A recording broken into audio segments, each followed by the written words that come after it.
ለኢትዮጵያ የሚቆረቆር ለአማራ ሕዝብ የሚቆረቆር በሙሉ በዲያስፖራ የሚኖር ተጎድቷል። ለምንድነው አማራን ሰው ሁሉ የሚጠላው አለች። በአማራ ጸረ አማራ እንቅስቃሴ ውስጥ አማሮች ተካፍለዋል አወቅን ብለው። ከዛ ውጭ ግን አብዛኛው ጥላቻው ኮንስትራክትድ የሆነው በእኛው ሰዎች ነው። ለህዝባችን በማንነግረው ሁኔታ ተበድለናል፣ ህዝቡ ሊያውቅ የማይገባው የሚሉት ነገር አይገባኝ። ምንድነው ስሜት ሊደረግ የአብይ ፋኖ እንዳለ እናውቃለን። ነገሮችን ማወቅ ከሚገባኝ በላይ ኢትዮጵያ ከሚያውቀው በላይ አውቃለሁ። ማነው የፋኖ ተጠሪ? ማነው ፋኖ ሊወክል የሚችለው? እንዲህ አይደለም። ፋኖ አንድ መሆን አለበት። ነጮች የሚሉት ይሄን ነው፣ ዲፕሎማቶች።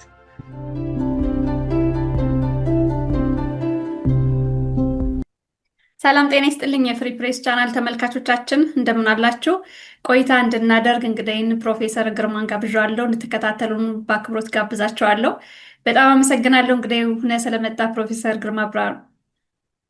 እንኳን አበቃ እንደገና ለመታየት ትንሽ ቆይቷል መሰለኝ። አሁን በጣም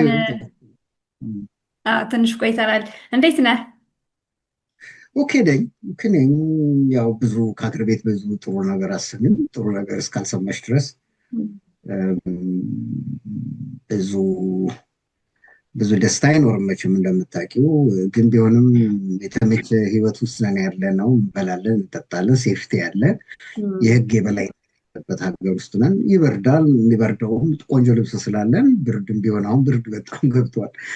በጣም ጥሩ ልብስ አለን እና እንደ ጥዋ ተከናንበን መውጣት እንችላለን። ችግር የለም። እና ያው የሚያሳዝነው ልባችን ሁሌ እዛ ነው፣ ኢትዮጵያ ነው ያለው እና እሱ ነው የምንሰማው። ብዙ የሚያስፈራ ነገር አለ፣ የሚያሳዝን ነገር አለ። ይሄው ነው። ይሄ ሁሉም ኢትዮጵያዊ ውጭ የሚኖር በተለይ ችግር ይሄ ነው። ልቡ እዛ ነው ያለው እና በሙሉ ልብ ስራችንን መስራት አለመቻላችን ያሳዝነናል። ጄኖሳይዱ በትምህርት ጥቅስ ሶፍት የሆነው ለኢትዮጵያ የሚቆረቆር ለአማራ ሕዝብ የሚቆረቆር በሙሉ በዲያስፖራ የሚኖር ተጎድቷል።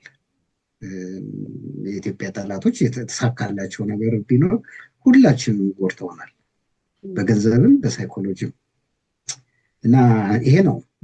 ግን ያው መተንተን ስለሚያስፈልግ በሳይንሳዊ መልኩ የውጭው በዲያስፖራ የሚኖረው በምን ሁኔታ ላይ ነው ያለው የሚለውም ማንም ሰው አይተነትነው። ምን ያህል ትራውማታይዝድ እንደሆነ ወይ ዝም ብሎ ጥሩ ሆቴል ውስጥ ቁጭ ብሎ ምግብ ሲበላ ወይም ደግሞ አንድ የሆነ መኪና ተደግፎ ፎቶግራፊ ይነሳል የተመቸው ይመስለዋል እንጂ የሁሉ አርቲፊሻል ነው። ውስጡ ሁሉም ባዶ ነው። መቼም ከሀገርና ከህዝብ የሚበልጥ ነገር የለም። እውነት ነው። ብዙ ረዘም አይደለ? እንዴት ነው ብለሽ? አይ ጥሩ ነው። ጥሩ ብዙሃኑን የሚገልጽ ሰላምታ ነው። ሁሉም እንደዚህ ነው። ሰላም ቢመስልም ግን ውስጡ ተጎድቷል። ጥሩ መልስ ነው። ወደ ጥያቄዎች ልሂድ። ጥያቄ ላድርገው ወይስ እንኳን ደስ አላችሁ ልበል? መጀመሪያ አዲስ መጽሐፍ ለንባብ አብቅታችኋል፣ የጥላቻ ቅርስ የሚል። መጀመሪያ እንኳን ደስ አላችሁ። ሁለተኛ ደግሞ የመጽሐፉ ይዘት ምንድን ነው? የት ነው የሚገኘው? እንዴት ጻፋችሁት? የሚለውን ለተመልካቾች መረጃ በመስጠት እንጀምር። የኔና ደሳለኝ ጽሁፍ ምናልባት እዛ ላይ አይታይም መሰለኝ ለአንቺ፣ ወይ ታሳይ ይሆናል። አሳየዋለሁ ስክሪን ላይ። አሁን ነው ሰሞኑን ነው እንትን ላይ የተጫነው አማዞን ላይ። ግን ዛሬ ጠዋት ስመለከተው ከረንትሊ አንአቫይለብል ይላል። ምናልባት ሰዓት 48 ሰዓት ነው 86 ሰዓት ይፈጃል መሰለኝ ወደ አቫይለብል የሚለው ላይ እንትን ለማለት እንትን አፕግሬድ የማድረግ ነገር እንዳላቸው የህትመት እንትን። ግን ሌሎች አሉ። ሌሎች ምንድን ነው ኤሌክትሮኒክ ቡኩ አቫይለብል ነው፣ በርካሽ ዋጋ ነው እና ምናልባት በዚህ 2-3 ቀን ውስጥ ደግሞ ሞር በደንብ ታትሞ አሜሪካ አካባቢ ያሉ መጽሐፍት ቤቶች ወይም ሱቆች በየመደርደሪያቸው ላይ ያስቀምጡት ይሆናል። ይሄ ምንድን ነው እንግዲህ ምንም ለብዙ ኢትዮጵያ አዲስ ነገር አይደለም፣ እኛ የጻፍነው። አንዳንዶቹ ጽሁፎች ደግሞ ከዚህ በፊት ከጻፍናቸው በእንግሊዝኛ የጻፍናቸውም ወደ አማርኛ ተርጉመን ነው እና ምንድን ነው የጥላቻ ቅርስ ነው ርዕሱ። ምን ያህል ጥላቻ አስከፊ እንደሆነ፣ ጥላቻዎች እጅግ እየበረከቱ እንደመጡ፣ ተቋማዊ ናቸው፣ ኦርጋኒክ አይደሉም፣ ኮንስትራክትድ ናቸው፣ ሰዎች ናቸው የሚፈጥሯቸው ጥላቻን እና ከታሪክ ጋር በማይገናኝ ሁኔታ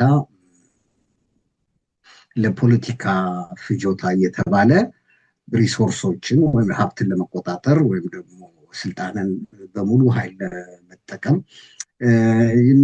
የሚጠቀሙበት ዘዴ ነው እና አንዲት እኔ በቀደም ለታ ቅርብ ጊዜ ዛሬ ዓመት ነው በቀደም ለታ ይባላል አንዲት ልጅ እዚህ ተወልዳ ያደገች ልጅ ኢትዮጵያ ከርማ መጣች 2 ወር እና ላናግር እፈልጋለሁ አለች።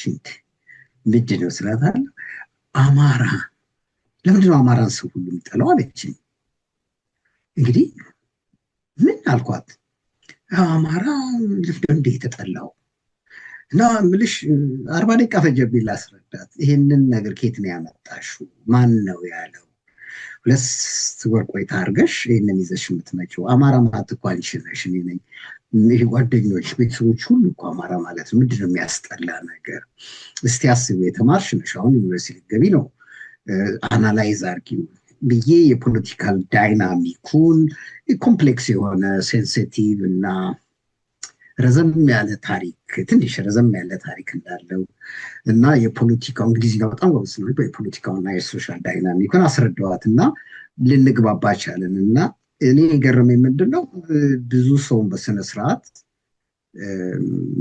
መገደላችን ከመጠላት ጋር የተገናኘ እየተጣሉ ነው እና አማራ ሆስታይል የሆነ አማራ ሄትሬድ የሚባል የአማራ ጥላቻ ነው ከሚል ነው። እና ያ ደግሞ ለአንዳንድ ሰዎች በሚገርምሽ ሁኔታ ምናልባት አማራ የሰራው በጣም የሚገርም ነው። ብዙ ሰው ጋር ምናልባት የአማራ ግፍ ሰርተዋል፣ ይሄ ነገር ዲዘርቭ ያደርገናሉ ይገባናሉ የሚሉ አስተሳሰቦች እንዳሉ እንዳዘነጊ ምን አድርገን ነው በአያቶቻችን በቅድመ አያቶቻችን የሚል በጣም የተዛቡ እንትኖች አሉ፣ እጅግ የሚያሳዝኑ እና ህዝቡ ራሱ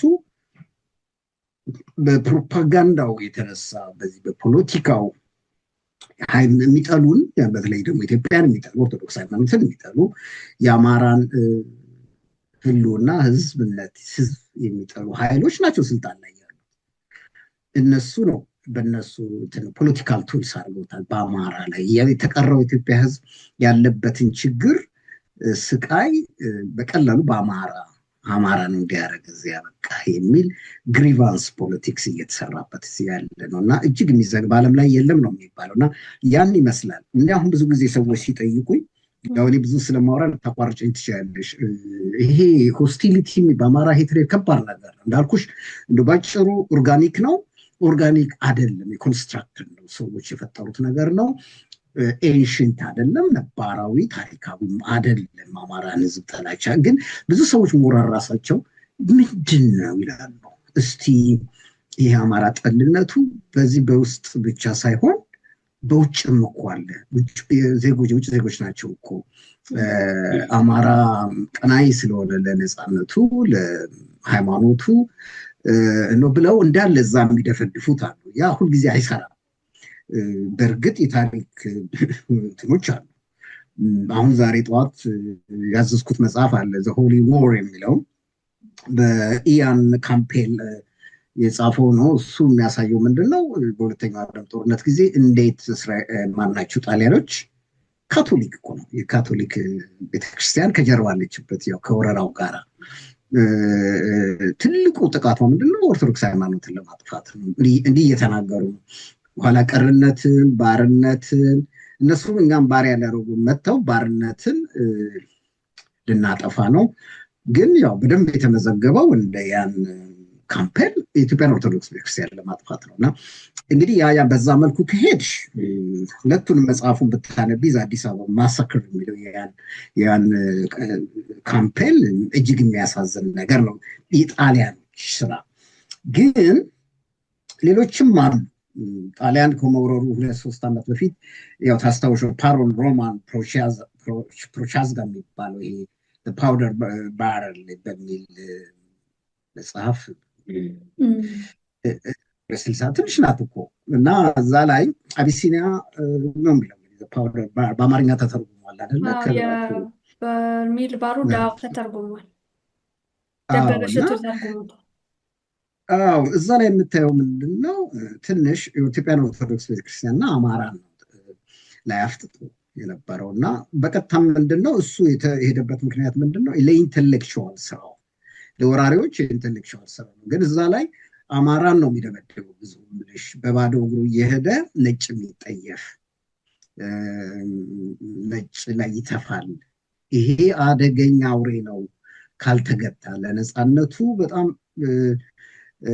ተንገብጋቢ የሆነ ለሃይማኖቱ በተለይ ኢትዮጵያ ኦርቶዶክስ ቤተክርስቲያን ጋር ነው እነሱና የሚቻል ህዝብ አይደለም ነው የሚሉት። ያንን በተወሰነ መልኩ እውነትነት አለው። የአማራ ህዝብ ላይ ያለ ኃይል፣ ሃይማኖታዊነት፣ ጠንካራነት፣ ለነጭ አለመንበርከክ ነጭን እንዲያውም እንግዲህ በተወሰነ እኔ አላቅም በእውነት ነጭን ይንቃል የሚለው ነገር ለእኔ ከብደኛል። ንቀት ሳይሆን ትኩረት አይሰጥም እንደሌላው ሀገር እግር ላይ አይወድቅ ነጭ ላይ። አዎ ኤግዛክትሊ። እና እንትን ነው ኩሩ ህዝብ ነው። እና እንግዲህ የአማራ አሁን እንግዲህ የጥላቻ ቅርስ የምንለው አንድ ማን ነው የነጮች እንትን አለ እጅ አለበት። ለምን ኢትዮጵያ ስሟ የከበደ ነው። ግሎሪየስ የሆነ ታሪክ አላት የሚለው የጥንት ሃይማኖት ሀገር ናት እና እንዲህ በቀላሉ ግብጾችም ሞክረዋል፣ ቱርኮችም ሞክረዋል፣ እንግሊዞችም ሞክረዋል። አልተሸነፈችም። ህዝቡ በጠቅላላው ኢትዮጵያ ህዝባ እና ያ እንግዲህ ምንድን ነው በምዕራቡ አካባቢ የተወሰነ ጥላቻ ግን ዘጋርዲያን የሚባለው መጽሔት ምንም ስለኛ አለመጻፉ ስለ አማራ እልቂት አለመናገሩ ነሰሰርሊ አማራ ላይ ጥላቻ አለው ለማለት እና እንደዛ አይነት ኮንክሉዥን የሚሄዱ ሰዎች አሉ። ትልቁ አይሽ ሁለቱን ማገናኘት ያለበት ጠላቶቻችን አሉ። የትግራይ አካባቢ ቲፒኤልኤፍም የኦሮሞ አክራሪ ኃይሎች በጣም ተደራጅተዋል እና እነዚህን የውጭ ጋዜጦች ሎቢ ያደርጋሉ እና የሚጠቀሙበት ቋንቋ ምንድን ነው? የጸረ አማራነት ነው፣ ኤክስፓንሽኒስት ነው፣ ኮሎኒያሊስት ነው፣ ነፍጠኛን የሚመሳስሉ እንትኖች መጥፎ ወደ ህይወትን ሊያጠፋ የሚችል ፕሮፓጋንዳ ተሰርቶበታል። እና ምን ሆነ አሁን የአማራ ህዝብ የተበደለው ምንድን ነው? ቀድሞውኑም ያው ታሪኩን እንደጠቀስኩልሽ ነው። ሁለተኛ አሁን ያሉት እንትኖች መጽሔቶች የሚጽፉት ቀና ነገር አይደለም፣ አይጽፉም ጭራሽ ስለ አማራ መበደል። ለምንድን ነው? ጠላቶቻችን በጣም ለዛ ህዝብና ለሃይማኖቱ ወደ እንትን ሄደው አድገዋል፣ በጣም ሄደዋል እና አድቫንስድ ነው እና ያንን ምንድነው የአማራ ምሁራን ወይም ደግሞ ኢትዮጵያውያኖች ጠንከር አድርገው እንትን ለማለት አልሞከሩም። ግራ ገብቷቸዋል፣ ተደናግጠዋል። ላይሽ ጊዜም ጠላት ቀድሞ ነው ካንቺ የሚሄደው እና ይሄንን የጥላቻ ለማስረዳት ነው የሞከርነው። አሁን ለምሳሌ ሌላም አለ።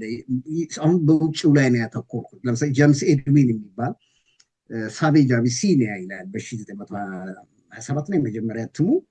እሱም ትንሽ አቢሲኒያን እንደ ሳቬጅ ማድረግ ማለት አውሬ ነን ናቸው በአካባቢ የሚኖሩት የሚል እንትንም አለና ለማጥላላት የተጠቀመበት አለ ብሔረሰቦችን እየጠቀሰ እና እኔ ከነጮቹ ማስታውሰው ይሄ ፓሮ ሮማን እና የጀምስ ኤድዊን ነው። እንግዲህ በውጭ የቆየ ጥላቻ እየተንከባለለ እየመጣል የሚባለው። ከዛ ውጭ ግን አብዛኛው ጥላቻው ኮንስትራክትድ የሆነው በእኛው ሰዎች ነው። በእኛው ሰዎች ኢቭን ራሱ ሰው አማራውም ራሱ ይህን ያህል እንትን አላለው፣ ትኩረት አልሰጠውም ወይም ደግሞ ተባባሪ ሆኗል። በተለይ በተማሪዎች እንቅስቃሴ ጊዜ በአማራ ጸረ አማራ እንቅስቃሴ ውስጥ አማሮች ተካፍለዋል አወቅን ብለው። ያ በየዋህነት ብዙዎች ደግሞ እንደዚሁ እንትን ያሉ አሉ። ግን ምን ያህል እንደተጠቀሙባቸው አክራሪዎች ተጠቅሞባቸዋል። እኔ 60-70 ጊዜ የነበረን ተማሪ መውቀስ አልፈልግም፣ ግን በደንብ ተጠቃሚ ሆነዋል። በቅንነት ሊኖሩ ይችላል፣ ግን ለኢትዮጵያን ለማፈራረስ የፈረሰች ያለችበት ምክንያት እና በጣም ግን እየከበደ የመጣው በፈረንጆች አቆጣጠር 1990 ፖለቲሳይዝድ የሆነ ኤትኒክ አይደንቲቲ የሚባል አለ እና ያው ፖለቲሳይዝድ ሆኗል ኤትኒክ አይደንቲቲ።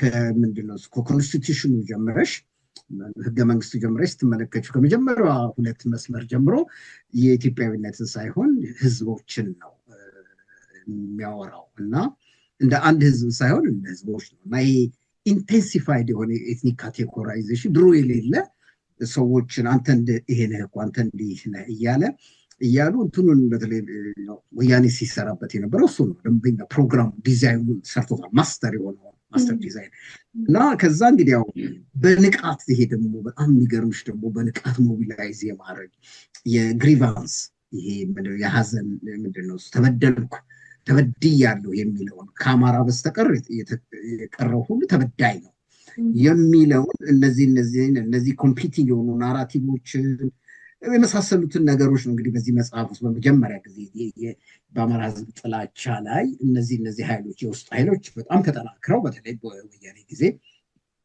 እና ይሄ ሆስቲሊቲ የምትዩ ኬት መጣ ጥላቻው ኬት መጣ ስቲ የፖለቲካል አክተሮች ናቸው የሰሩት። ህዝቡ መካከል ሰላማዊነት አለ ምንም ደግሞ ማያውቅም እንጂ ማለት አብሮ ከመኖርና ተጋብቶ ብዙ ሰዎች ያልተረዱት ምን ነው ኢንተርማሪጁን ብዙ ሰው ያለው ብዙ ሰው ተጋብቶ ነው የሚኖረው እና ይሄ ኤክስትሪሚስቶች እንትን ነው የምለው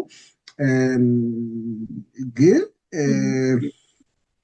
ብዙውን አሁን ያየን እንደሆነ ኮሎኒያሊስት ሌላ እንግዲህ ወደ 10 ነው መሰለኝ ያለፈው ጊዜ የለቀምኩት እነዚህ ጸረ አማራ ወይም ደግሞ ጸረ ኢትዮጵያ ወይም ጸረ ኦርቶዶክስ የሚጠቀሙበትን ትንብየዋለሁ።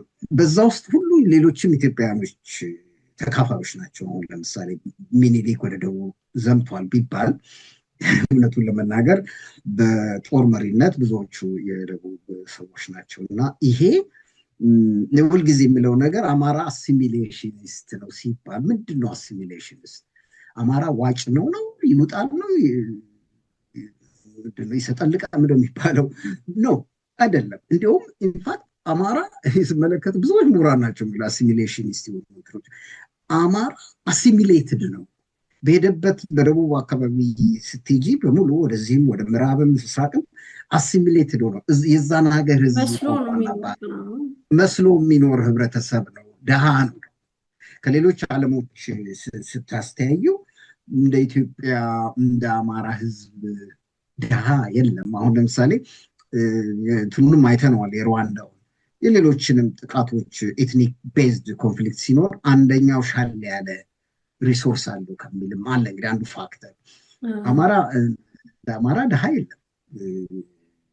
እኔ በእውነቴን ነው የምናገረው የሚያሳዩት ኢንዲኬተሮች በሙሉ ግን ይሄ የተቀረረው ህዝብ ብዙ ህብረተሰብ ግን ሊትሬሲ እና እርሻ ሌላውን እንርሳው ፊደልንና እርሻን ያስተማር ሴደንተሪ የሆነ አግሪካልቸር ማለት ፓስቶራሊስት ነው አብዛኛው ተለይ ኦሮሞ አካባቢ እንትን ነው ዘላን ነበረ እና ያ ተረጋግቶ አርሶ እንዲበላ ኢቭን አሁን ሄደው ወሎ የሄዱት በችግሩ ምክንያት በድርቁ ምክንያት እነሱ ናቸው የወለጋን አካባቢ ብዙውን አካባቢ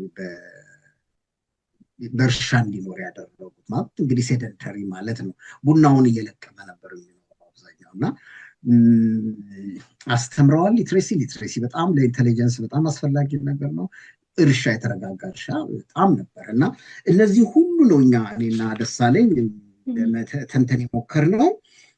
ፖይንቱ ያው እንዳልኩት 3ኛ ጊዜ ነው ጥላቻው ማኑፋክቸርድ እንደሆነ የተፈበረከ ይባላል በአማርኛ እና ኦርጋኒክ እንዳልሆነ እና ይኸው ግን አሁን ላይ ግን ኢንስቲቱሽናል ስትራክቸር ይዞ ማለት መዋቅራዊ ስትራክቸር ኢንስቲቱሽናል በመዋቅር በህግና በተቋም ስርስር ብሎ እየተጠቃ ያለ ነው። ምክንያቱም መጽሐፉ የአማራን ህዝብ ጉዳይ ነው የሚያሳስበው ኢትዮጵያ። ምክንያቱም የአማራ ህዝብ ጉዳይ ደግሞ ከኢትዮጵያ ጉዳይ ጋር የምትለዩ ነገር አይደለም። አማራ አለቀ ማለት ኢትዮጵያ እያለቀች እኮ ሰዎች የዘነጉት እኮ አማራ እየደማ ነው ሲባል ኢትዮጵያ እየደማች ነው እና ይህንን ለማስረዳት ብዙ ሞክረናል። ልቀጥል እችላለሁ ግን እም፣ እንዳልሽን አይ በጣም ይህ መጽሐፉ ይህንን ያካትታል። ያ በጣም ጥሩ መጽሐፍ ነው። ብዙ ጉዳዮችን ይዟል። በአንድ ጉዳይ ብቻ እንኳን አይደለም፣ በጣም ብዙ በተለያዩ ርዕስ እጅግ በጣም ምሁራዊ እይታዎችን ይዟል። ከነዛ ውስጥ አንድ ጥያቄ ላንሳ። ስለ ግብረ ሰዶም እስር ቤት ውስጥ ስለሚፈጸም ግብረ ሰዶም መጽሐፍ ውስጥ አይቻለሁ፣ አጀንዳውን አይቻለሁ። ከዛ ጋር በተያያዘ ሰሞኑን ቢቢሲም ያወጣው አለ በአማራ ክልል በመከላከያ ሰራዊት ስለሚደፈሩ ሴቶች እና እስኪ አያይዘ በአማራ ሕዝብ ላይ የተነዛው የሐሰት ትርክት አለ። ውጤቱ ደግሞ ምን ይመስላል? በምን መልኩ ነው ጥላቻቸውን የሚገልጹት የሚለውን ንገረን። እንግዲህ ይኸውልሽ ይህንን አብዛኛው በትዕዛዝ ነው።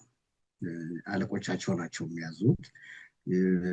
እነዚህ ወታደሮች ብዙዎቹ እውቀታቸውም አድራጊዎቹም ውሱን ነው። እንዲሁ ዝም ብሎ በጥላቻ ነው። በፋኖ ላይ አለ ፕሮፓጋንዳ የተነዛ ፋኖ ጥቅምህን ሊነካ ነው። ኤትኒክ ፌዴራሊዝም ለመዋወራት እንችላለን እንደፈለግሽው። ትናንትናም ልሂቃን ነው ማነው ኢንጂነር ማነው የሚባለው እና ወይዘሮ መዓዛ ሲያወሩ ሰምቼ በጣም ነው ሾክ የሆንኩት። በጣም የወረደ ንግግር ነው። አላስፈላጊ ውይይት ነው። አልገባቸውም። ኤትኒክ ፌዴራሊዝም ማለት ይሄ ነው የሚያናድደኝ። ፖለቲካ ውስጥ እየዋኙ ትርጉሙ የገባቸው አይመስለኝም። በዚህ ሰዓት ላይ ደግሞ ፋኖን ለማጋጨት ገሌ እስክንድር እንዲህ ብለዋል ምናምን አላስፈላጊ ነው። ይሄ ሁሉ የሚያሳዝነው ከውስጣችንም ውስጥ በርካታ ሰልፍ ሳቦታጅ እንዳለ ልነግርሽ ነው። ይሁንና ወደ አንቺ ጥያቄ ለመሄድ ያ የቆየ ነው የምልሽ በእንትን ጊዜ በወያኔ ጊዜ እስር ቤት ውስጥ ብዙ አማሮች በባህላችን ነውር የሚባለውን ነገር እየተፈጸመባቸው ነው እና ይህንን እኔ በወያኔ ጊዜ ሰምቼዋለሁ። በሁለት ሶስት የሬዲዮ ፕሮግራሞች በእሳትም ለህዝባችን በማንነግረው ሁኔታ ተበድለናል፣ ህዝቡ ሊያውቅ የማይገባው የሚሉት ነገር አይገባኝ። ምንድነው እስር ቤት ሊደረግ የሚችለው ብዬ እያልሰለሰብኩ እያለሁ ከሳውዝ ኮሪያ አንድ ሰው ደውሎ ይሄ ጉዳይ ሰለባ እንደሆነ ሶዶማይዝ ነው የሚባለው። ሶዶማይዝ ነው እንግዲህ ይሄ ሜል ሬፕ ይባላል በእንግሊዝኛ።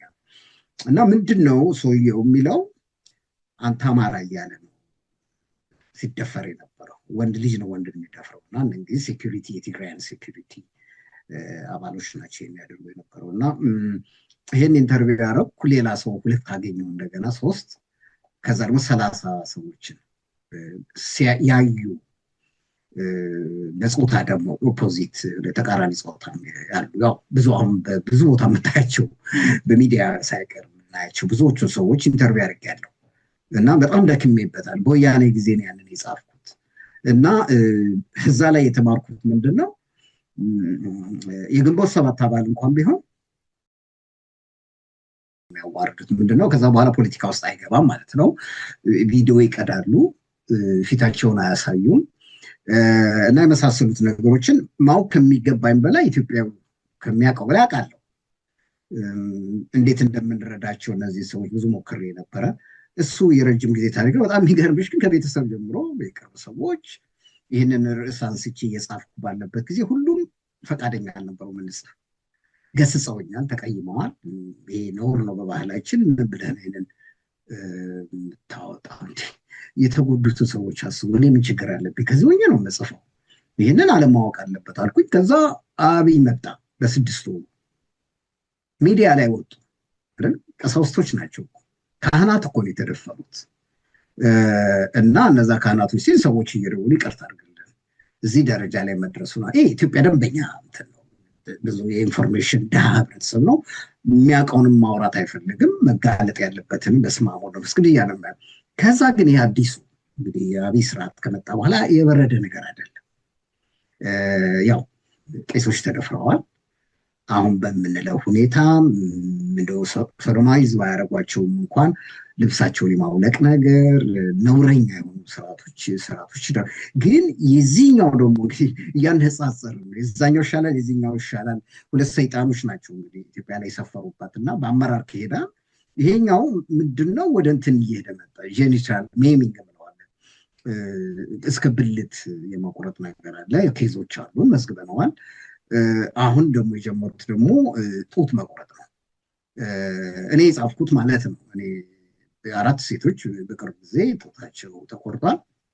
የጻፍኩት በተለይ ቤተሰቧን ሁሉ አነጋግሬ አካባቢው በቂ መረጃ አንቺም ረድተሽኛል፣ እግዚአብሔር ይስጥልኝ። ብዙ ስለ እንትና ጽፌያለሁ፣ ስለ በአለም ዋሴ እና አባትየውንም አሰሩት። ይሄ ነገር ጡቱ አልተቆረጠም ብሎ እንዲክድ እኛ ግን እናውቃለን። እና አንዴ ትጎዳያል፣ ጡትሽ ይቆረጣል፣ ትደፈሪያለሽ። እንደገና ደግሞ ይህንን ነገር ብትናገሪ አንቺንም ይሁን ቤተሰቦች ይገላል። የሞት ሞት ማለት ነውና ይሄ ምናልባት ያው ብዙ ጊዜ ሴክሹዋል ሬፕ የሚባለው ነገር በጦርነት ላይ ያልተለመደ አይደለም። አንዱ ምንድነው ጠላትን የማዋረድ ነው። ሴትም ደግሞ በጣም ፈርታይል ማለት የትውልድ ኃላፊነት ስላለባት ልጆች መውለድ እና ሴትን መድፈር ማለት ያው በጣም የሞራል ከፍተኛ የሆነ የሞራል ውድቀት በጦሩ ላይ ያስከትላል። ሴቶች እናቶቻችን እህቶቻችን ላይ የሚደርሰው ምን ያስቃይ እንደሆነ እንግዲህ መገመት እያንዳንዱ ሴት አያቅተው። እነዚህ ወደ አሁን እንኳን የደረሰው ቁጥር እኮ ወደ 3000 እየሄደ እኮ ነው ወጥተው የተናገሩ። ቢቢሲ ጥሩ ሪፖርት ነው ያቀረበው። በነገራችን ላይ የተለያየ አስተያየት ይኖራል እንጂ የቢቢሲ እግዚአብሔር ይስጣቸው። አንድ የሆነች ቦታ ላይ ሁልጊዜ አንቺ መጠበቅ ያለብሽ ነጮች ሪፖርት ሲያደርጉ በጣም ፌር ይሆናሉ ብለሽ አትጠብቂ። ባላንስ አያደርጉ። ግን አሁን ላይ ግን የቢቢሲ ይሄ ነው እንግዲህ አይደለ እዚህ አጠገቤ ያለ it would have been better if they had killed him, a forgotten war destroying women's lives. እና በጣም ዲቴይልድ ነው፣ በጣም እንትን ነው፣ ኢምፒሪካል ኤቪደንስ አለው። ኢንተርቪው አድርገው ነው ብዙ ሴቶችን። በጣም ድንቅ የሆነ ስራ ነው የተሰራው። እኔ አድንቄያቸዋለሁ። ድሮ ሞክረን ብዙ አስቸግረው ነበር ቢቢሲም እና ትንሽ ያው እንግዲህ ምንድነው ድሮ እኛ በምንበደልበት ጊዜ በተለይ ከቲፒኤልኤፍ አካባቢ የሚመጣው ሲስተማቲክ የሆነ ነገር ምንድነው እነሱ ይቀሙናል። እኛ ቀነባብረን ሰርተነው ትግራያኖች ናቸው የተበደሉት። ይሄ አዲስ ስትራቴጂ ነው፣ ይሄ እኮ የትግራያን ነው እንዲሆኑ ብለው ለዋውጣውት ሚዲያ ላይ ያቀርቡታል። እና ይህንን ነቃ ብሎ የአማራው መከታተል ያለበት ነገር ነው። እዚህም ላይ ትንሽ ፈረንጁ ትንሽ የሆነች ቦታ ላይ ፋኖም ከኢትዮጵያ መንግስት ጋር ተባብሮ ተመሳሳይ ነገሮች ፈጽመዋል የሚባለው ነገር በትግራይ ክልል ውስጥ ይሄ እንግዲህ እኔ ምልሽ ጥናት አላደረኩም፣ ግን እነሱ ትግራያን ቲፒኤልኤፍ ደጋፊዎች በጣም አክቲቭሊ የተማሩት የሚጠቀሙበት ምንድነው ፋኖን የማጠልሸት ነገር ነው። ሜንሊ በእርግጥ ስህተት አይሰራም ማለት አይደለም። በየትኛውም ጦርነት ውስጥ አንዱ እንደ ፕሪንሲፕል ይጠቀምበታል፣ እንደ ቱልስ። በቃ ጦርነቱ አንድ አካል አድርጎ ፖለቲካል ቱልስ ሆኖ የሚጠቀሙበት። አንዳንዱ ምናልባት ግለሰቦች ስህተቶች ይፈጽሙ ይሆናል። ይቀጡ አይቀጡበት ዝርዝር የማውቀው ነገር የለም። ግን ልክ የፋኖን የማጠልሸቱ ሁኔታ ራሱ ደግሞ በጣም የሚገርምሽ ነገር አብይም ቢሆን የአብይም የሚዲያ ኢንፍራስትራክቸር የፋኖን ስም ከማጥፋት ወደኋላ አይልም። ግን የሚገርምሽ ነገር በዚህ 3 ዓመት ውስጥ በጣም ብዙ ኒውስ እከታተላለሁ። እስካሁን ፋኖ በመጥፎ አይነሳም። በአብዛኛው መልካምነቱ ነው። በተለይ የመጀመሪያ ጊዜ ትዝ ይልሽ እንደሆነ 26 የሆኑ አንድ 6 ከተሞችን ፋኖ የያዘ ጊዜ 26 ጋዜጦችን ቆጥሬያለሁ። በጣም አድንቀው ነው ይሄንን ተዋጊ ከየት ነው የመጣው? የአፍሪካ ተዋጊ አይደለም፣ እግር አጥቦ ጫማ አዲስ ጫማ አስደርጎ ወደ ቤቱ የሚሸኝ እንትኖችን እና ያ ስም ስቲል እንደው ሞር ኦር ለስ ልበለው በተለይ እርስ በርሱ ያሉ ፍሪክሽኖች ሹክቻዎች ቢጠፉ፣ ሌላ ደግሞ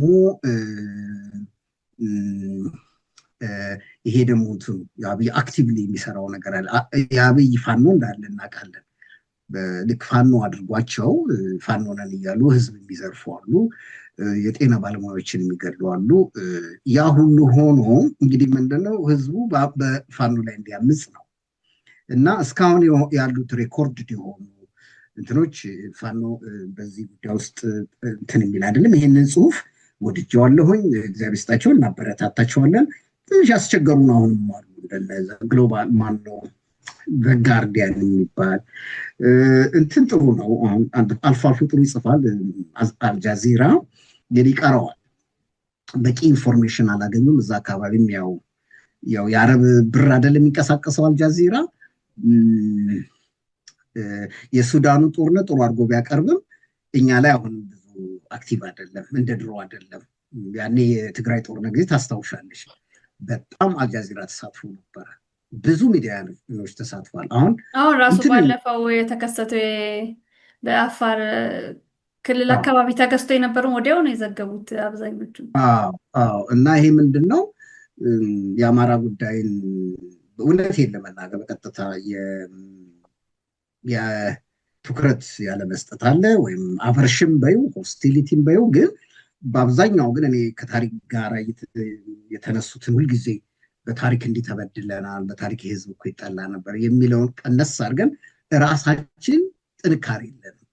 ጠንከር ብለን አሁን ጥሩ ነው ግን የተጀመረው የሰማ የተሹ እንደሆነ አግሬሲቭሊ ነው አማራው እየታገለ ያለው በዲያስፖራ።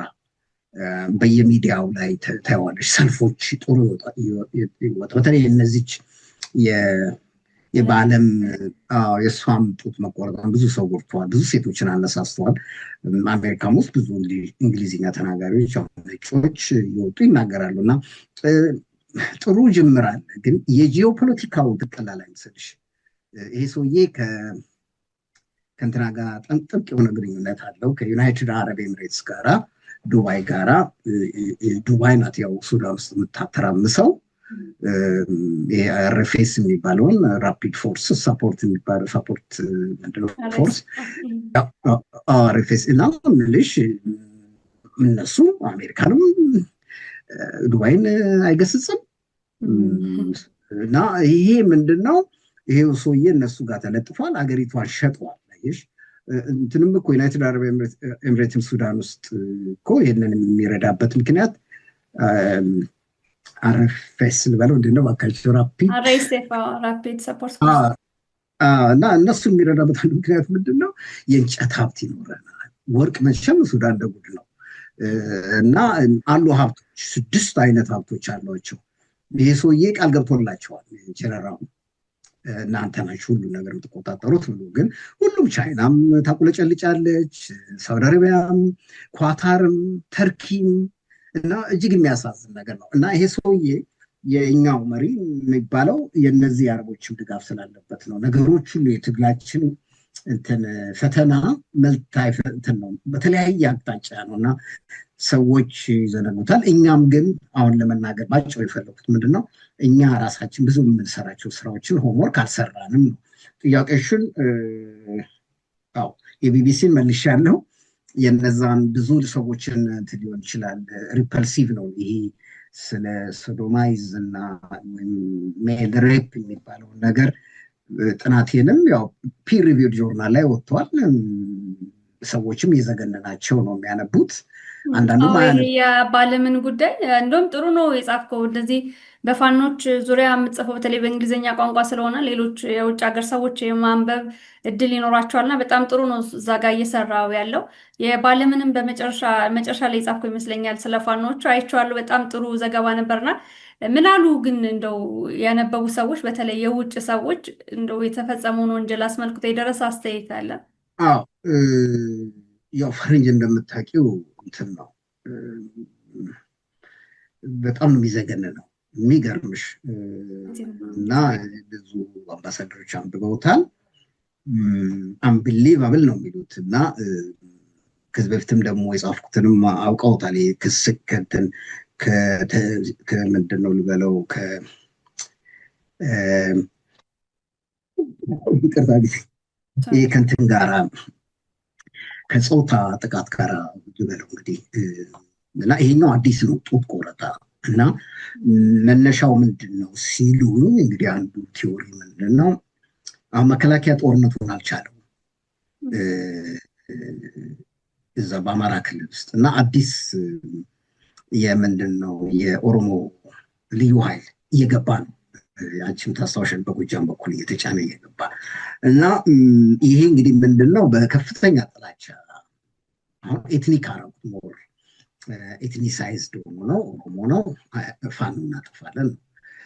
ይሄኛው አዲስ ገጽታ ነው፣ ብዙ ሰዎች ያልተገነዘቡት ነገር ነው እና ምናልባት ይሄ ጡት መቆረጡ ሌላም በብልት አካባቢ ላይ የሚደረጉ ወንጀልነት ከዚህ ከባህላቸው ጋር የተገናኘ ነው። ኦሮሞ ማውራት እንችላለን ከተፈለገ። የኦሮሞ አንዱ ገጽታ ይሄ ነው፣ አግሬሲቭነት ነው እና በጾታ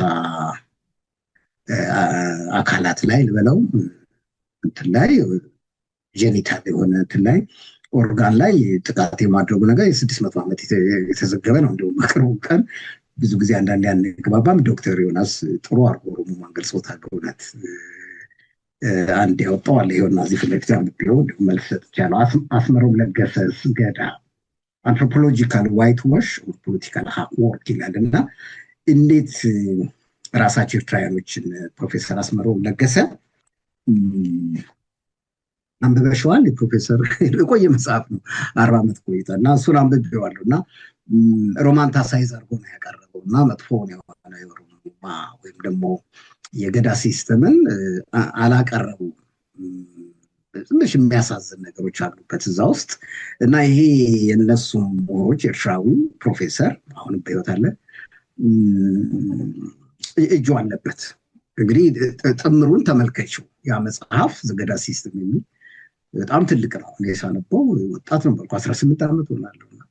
ጥሩ አድርጎ ጽፎታል። የክብር ዶክተሬት የወሰደው ነው ጻፈው ወስዷል። አዲስ አበባ መሆኑ እርግጠኛ አይደለሁም፣ ግን እኔ ምናልባት ጅማ ይሁን የሆነ ፕሪፈራል የሆኑ እንትኖች መሰለኝ እና ያለብሱታል። በየኦሮሚያ ክልል ባሉ ዩኒቨርሲቲዎች ሁሉ ካባ እንዳለበሱ ነው። ሁሉም ካባ ነው የሚለባበሰው፣ አዲስ ፋሽን ሆኗል።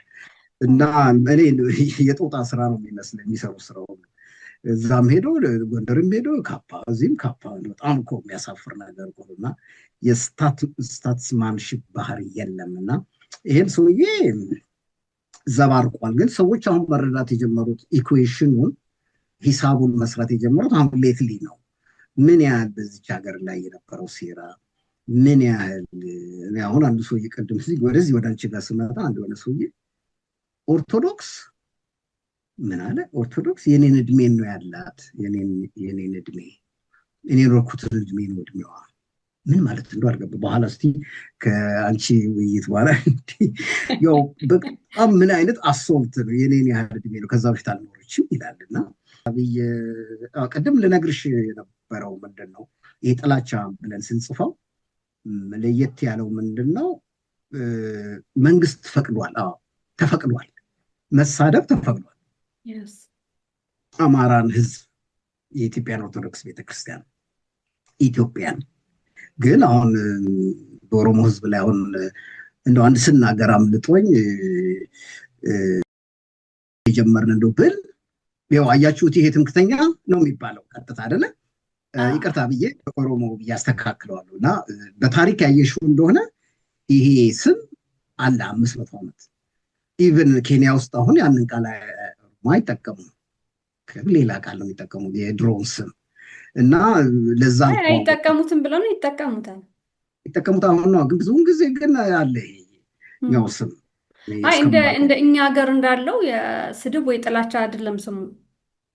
ሰዎች እንደዛ አያዩት ደረጋታሪ ነው ብለው አሁን እንደ ስም ነው የሚያዩት፣ እንደ ስም ነገር ነው እና ሌላውን ህብረተሰብ ብትናገሪ ያው የሚደርስብሽን ግን ይሄ ምንድነው በዚህ በእኛ ጥናት ውስጥ ተፈቅዷል። አይሽ ይህንን ህዝብ እንድትሰድቢ እንድታዋርጂ ባህሉን፣ ቋንቋውን፣ ታሪኩን እንድታዋርጂ እንድታሳንሺ እንትን ነው። አሁን ለምሳሌ ትዝ ይልሽ እንደሆነ እንደገቡ አካባቢ አዲሱ ስርዓት ናዝሬቱ ሲናገሩ አቶ ማናቸው አይ አይደለም ይሄ ማን ነው ፕሮፌሰር መራራ ጉዲና እና አንድ የሆነ ሰው ያውን አሜሪካ ይገባል ማለት በቀለ ጃለታ ነው እነሱ በተሰበሰቡበት ስብሰባ ላይ ናዝሬት ውስጥ እኮ ነው አንዷ ሴት ወጣ ከአማራ የተጋባችው ሁሉ ተፋቱ፣ ወንዶቹን ነው በተለይ ያደረገችው፣ አሁን ፍቱ እያለች አቢዩዝ ስታደርግ አንድ ህብረተሰብ እንግዲህ በኔ ዲሞግራፊ አማራ ዘ ላርጀስት ነው ምለው፣ ያውም እንደዚህ 8 ሚሊዮን ተገድሎ ወይም ከሀገር ተፈናቅሎ። አሁንም እኛ ዲሞግራፊ አጥንቻለሁ እውነቴን ነው የምልሽ። ሂሳቡ የአማራ ህዝብ ቁጥሩ ትልቅ ነው።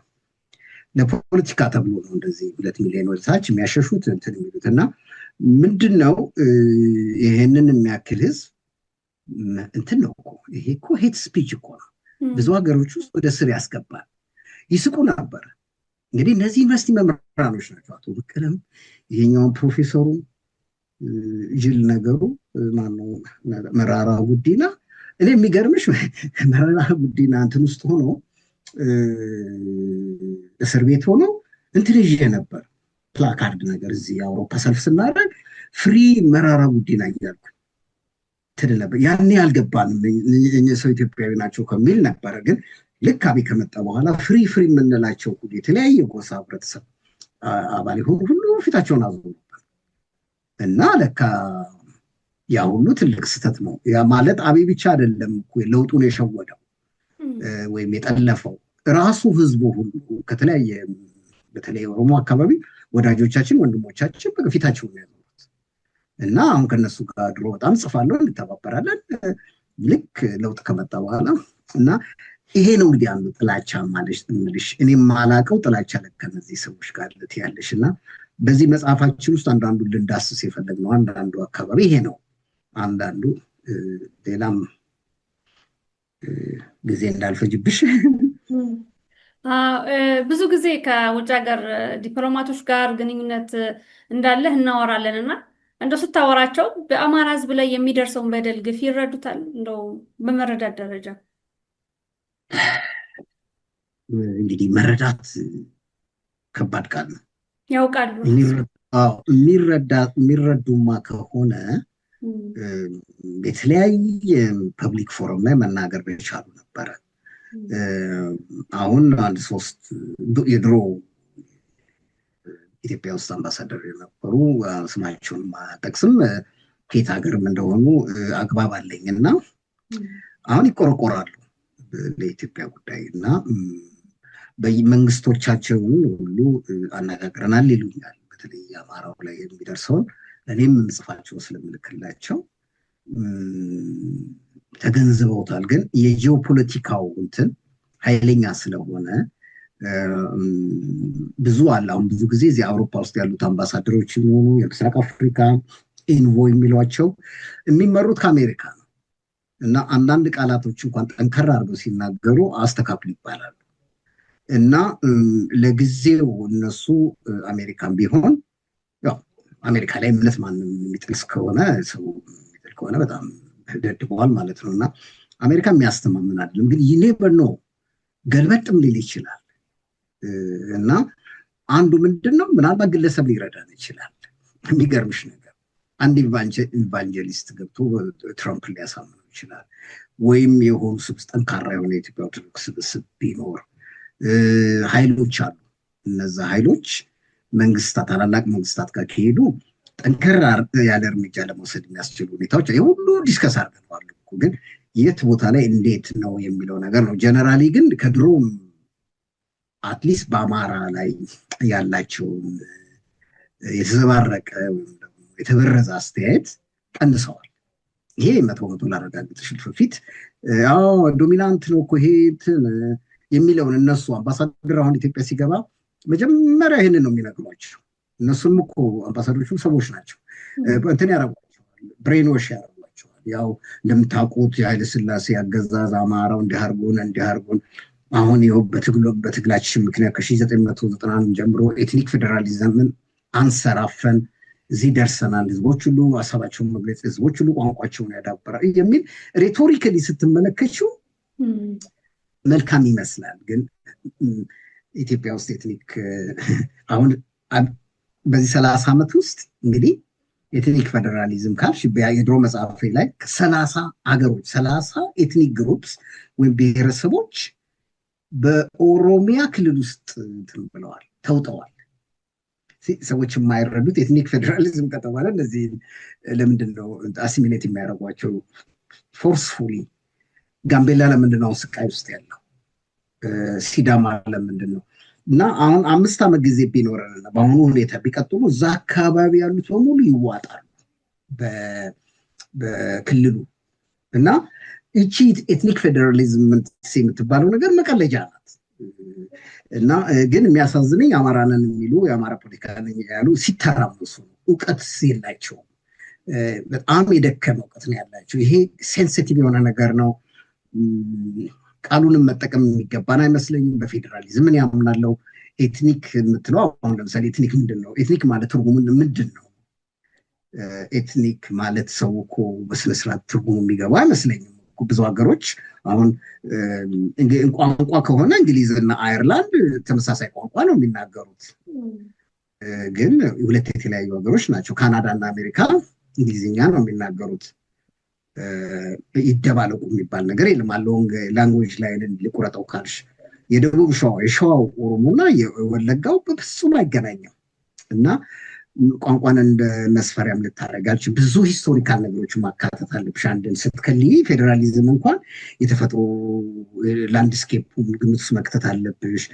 ህዝቡ ሳይኮሎጂካሊ ከማጋ ነው የሚዋሃደው፣ ቋንቋው ሳይሆን ሳይኮሎጂካሊ በስነ ባህሪ ከማን ጋር ነው የሚቀራረቡ፣ በታሪክስ የሚተሳሰረው፣ ኢቭን በሉክ ሁለቴ ነው ፊዚካል ቋንቋ ስለተናገር ሲሆን እና ብዙ ነገሮች ግምት ውስጥ ሳይከቱ በቁጭት እና በንዴት ይሄ ኤትኒክ ፌዴራሊዝሙ እንደምናውቀው ህዝቡን የአማራን ህዝብ ከስልጣን አውርዶታል። ማለት የስልጣን ተካፋይ አላደረገውም። ድምፅ የለውም፣ የአማራ ህዝብ ድምፅ የለውም። እና ይሄ መጽሐፋችን አንዱ ምንድን ነው ድምፁን ነው። እኔ እንዲሁም አንድ የጻፍኩት ምንድነው ትሪፕል ምንድን ነው ያልኩት ጄኖሳይድ ነው። ትሪፕል ቪክቲም ነው የአማራ ስል ሶስት ነው። አንደኛ የሚሞተው በቁጥር ከሄድሽ አሁን በተለይ በዚህ 33 ዓመቱ አማራ ይሄ ፋክት ነው።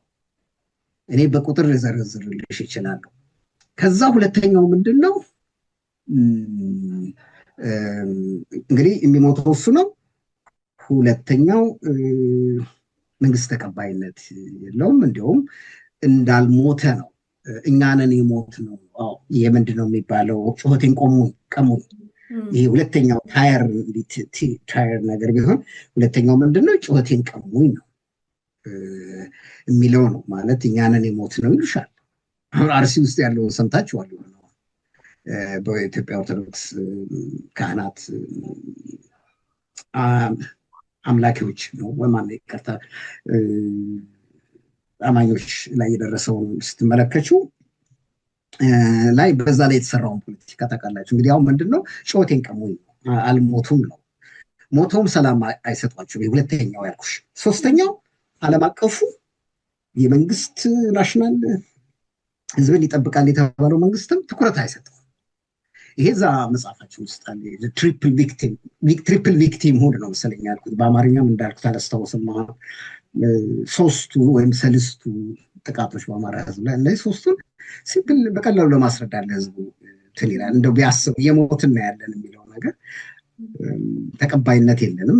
መሞቱም መነገር የለበትም። መሞቱም መነገር የለበትም።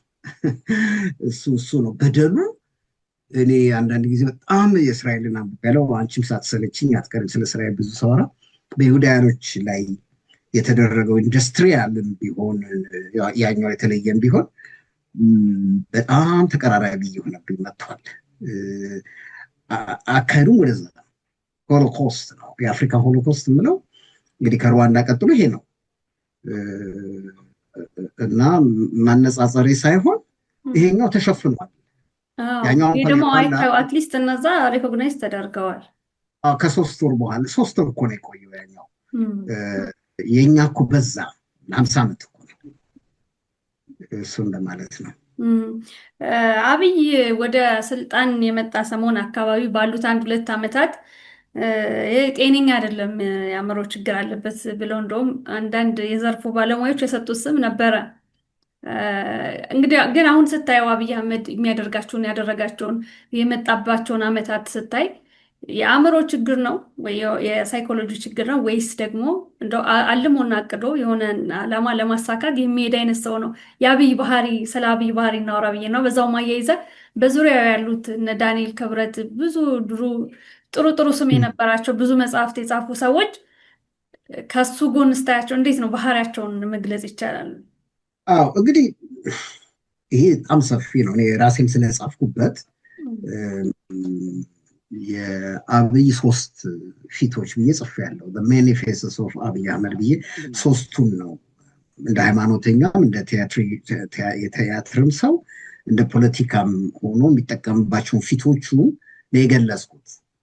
በጣም ጥሩ ነው የተጻፈው ያ ጽሁፍ። እኔ እንደውም ከምኮራባቸው ለምንድን ነው አንዱ ከሰዎች ደፍረው በማያወሩበት ጊዜ ነው። ምሁራኖች ወቅሰውኛል። የአማራ ምሁራኖች በግሩፕ ሆነ ስማቸው አለኝ። አሁን በአማራ ትግል ውስጥ ይተራመሳሉ። አንድ ሁለቱ ናቸው ይቅርታ የጠየቁኝ እና ሰዎች ብዙ አላዩትም። እኔ ሁለቱንም ነው የምለው። የበሽታም አለ የካልኩሌትድ የሆነም ደግሞ ወደ ስልጣን የመምጣት እንደው ለኮዝ ሳይሆን እንደው የሆነ ማለት ስልጣን የምትመጪው ይህን ህዝብ ዶሮ ለውጣለሁኝ፣ ኢትዮጵያን ከፍ አድርጋታለሁ፣ ስፔስ ቴክኖሎጂ አሰፋለሁ፣ ይህን ህዝብ በቃ ውሃ ጠጥቶ ንጹህ ውሃ ጠጥቶ እንዲያደርግ ከሚል የህዝብ መቆርቆር፣ አካል ጉዳተኞችን፣ በሽተኞችን ኢትዮጵያ ውስጥ ከእንግዲህ ወዲህ ለማኝ አይኖርም የሚል ቪዥን ኖሮት አይደለም። እዚህ ላይ የምታየው ይሄ የአብይ ፕሮጀክት የሚባለው ኢንትረስቲንግ ነው። ይታያል በደንብ። ድምፅሽ ጠፋብኝ። ይታያል ይታያል። ይሄ ያየሽ እንትና ነው የጻፈው፣ ቶም ጋርድነር ነው። ምንድነው እሱ ብሉምበርግ ነው ምናምን ጋዜጠኛ ነው እና ወይም ኢኮኖሚስትም ጋዜጠኛ ነበር። አብይ ፕሮጀክት ጎድ ፓወር ኤንድ ዎር ኢን ዘ ኒው ኢትዮጵያ ይላል እና በጣም የሚገርም ነገር ነው። ስንት መቶ ገጽ ነው? 600 ገጽ ነው እና እንደው ጉልበት ኖሮ ሰው ቢያነበው ብዙ ነገር ይማርበታል። እንዴት አንዱ የተማርኩበት ምንድነው አደገኛ የሆኑ ሰዎች እንዴት አምልጠው እንደሚወጡ ነው። ያው ስማርት ነው። ስማርት ማለት በእንግሊዝኛ ዲስሆነስት በሆነ መልክ ሰውን ማታለል ማለት ነው። ያው ማታለሉም ራሱ እንትን ነው እንግዲህ እንደ ችሎታ ከተቆጠረ ነው። ለዚህ ነው ስማርት የምትለው ቃል። ግን አንቺ ያልሽው ሁለቱ በጣም የሚገርም ነው።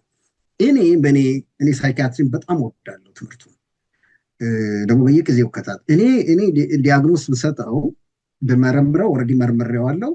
መልቲፕል ፐርሰናሊቲስ አለው። ይሄ እንግዲህ የተለያዩ አይነት ተክለ ሰውነቶች በአንድ ጊዜ ኦፕሬት የሚያደርጉ ጭንቅላት ውስጥ ይህን ነው መጀመሪያው እና ምክንያቱም ከደንበኛ ዲክታተሮች ዲክታተር ነው፣ ቀንደኛ ዲክታተር ነው። ከዛ ውጭ ግን ሁሉም ዲክታተሮች አእምሯቸው የተነካ ነው።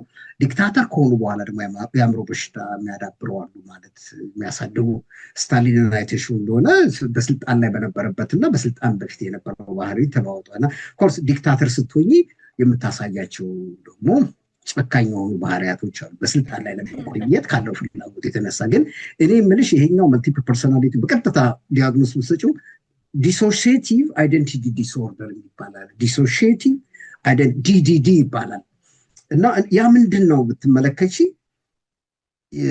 ዲስቲንክት አይደንቲቲ ስቴቶች አሉት። የሰውየው የተለያዩ ለይተሽ የምታወጫቸው ነገሮች አሉ። ዲስቲንክት አይደንቲቲ ስቴትስ የሚሏቸው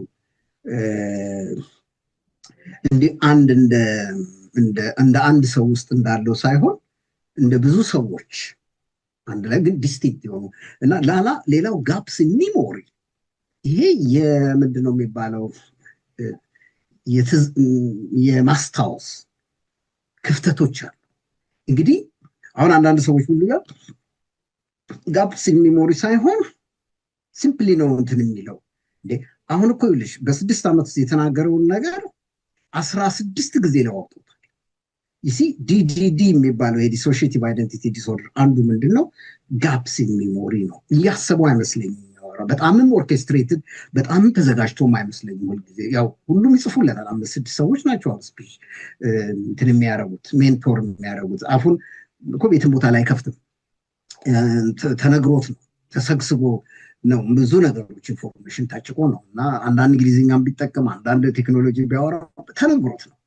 ይህንን ይሄኛውን ፕሬስ ያደርጋል ብለው እንደ ሳይኮሎጂ ተብሎ ነው። ምንም ሳይኮሎጂነቱ ዛለም ከዛ ስዊቺንግ የሚሉት አለ። ይሄ ሰደን የሆነ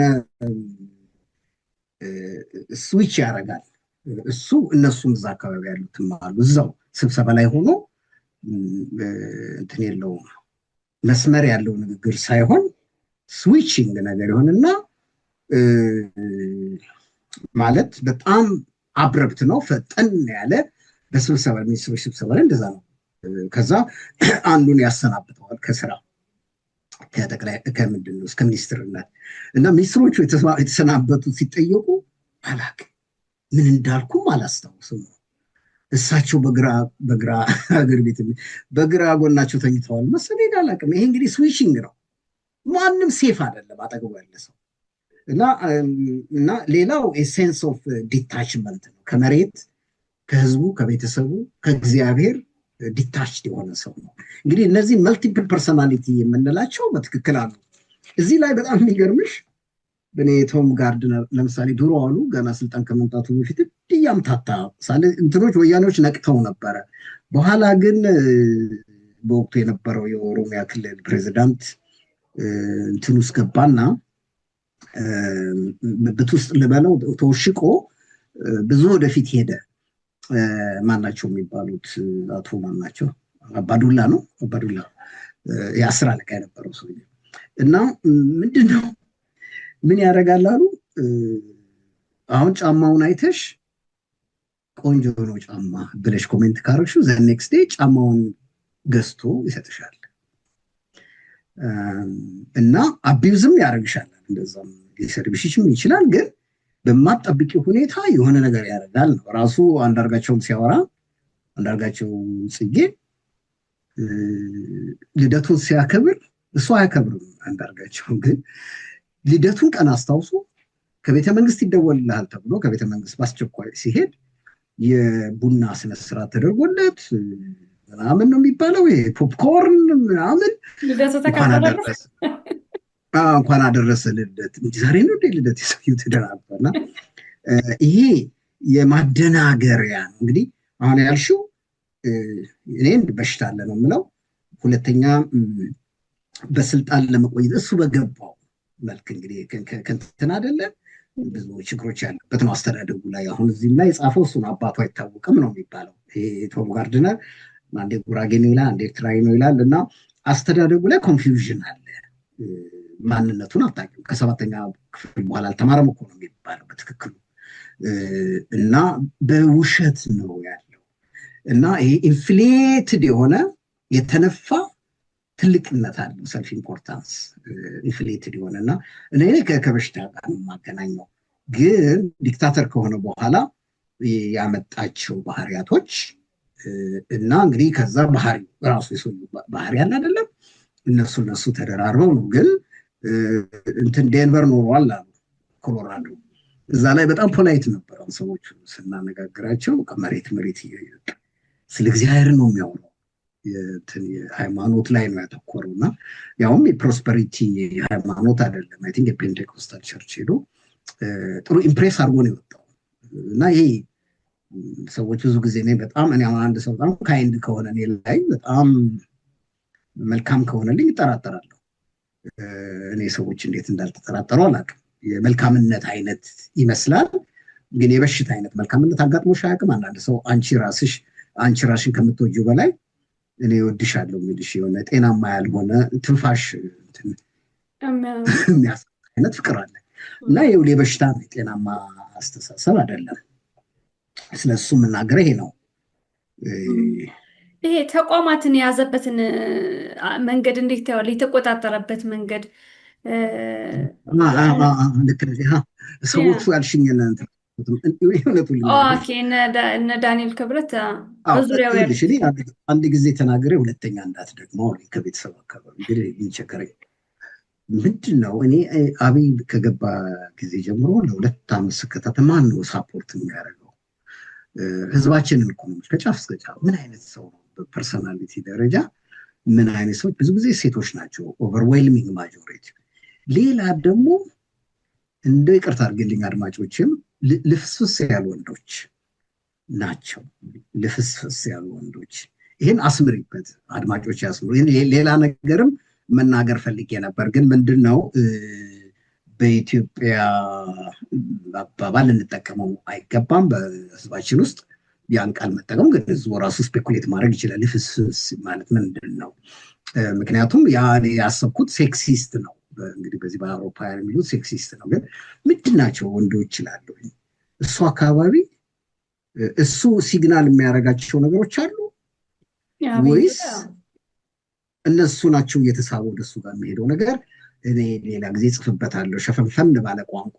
ይሁንና ግን ይሄ አንድ ቲዎሪ ነው። እውነቴን ልንገርሽ፣ እነዚህም አሁን የሽማግሌው ፕሮፌሰሩ እዛ የሚኮሰኮሰው እሱም ልፍስፍስ ከዛ ከካሊፎርኒያ ሄደው ፕሮፌሰር አለማየሁ ነው።